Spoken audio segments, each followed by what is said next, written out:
ہم نے تمہیں پیدا کیا اور پھر ہم ہی نے تمہاری صورت بنائی، اور فرمایا وَلَقَدْ خَلَقْنَا الْإِنسَانَ مِنْ صَلْصَالٍ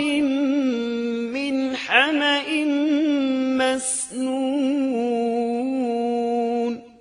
اور یقیناً ہم نے انسان کو کھنکھناتی خشک مٹی سے پیدا کیا جو کہ بدبودار اور سیاہ گارے سے خشک ہوئی تھی، اور فرمایا خَلَقَ الْإِنسَانَ مِنْ صَلْصَالٍ كَالْفَخَّارِ،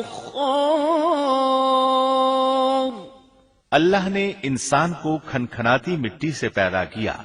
جو کہ ٹھیکری کی طرح تھی۔ ان تمام آیات کریمہ میں کوئی تناقض، تعارض اور اختلاف نہیں، اس لیے کہ ان مختلف آیات میں انسان کو اس کی تخلیق کے مختلف مراحل کی یاد دہانی کرائی گئی ہے۔ خلاصہ کلام یہ ہوا کہ تخلیق کے عمل کا پہلا مرحلہ تراب تھا، یعنی عام حالت والی خشک مٹی،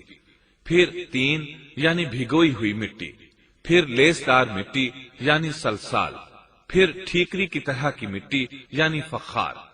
اور یہ کام جمعے کی آخری گھڑی میں کیا گیا، اور یہ دن اللہ کے لحاظ سے شمار ہونے والے دنوں میں سے ہمارے دنوں کی طرح نہ تھا، ہمارے اور اللہ کے دن مختلف ہیں۔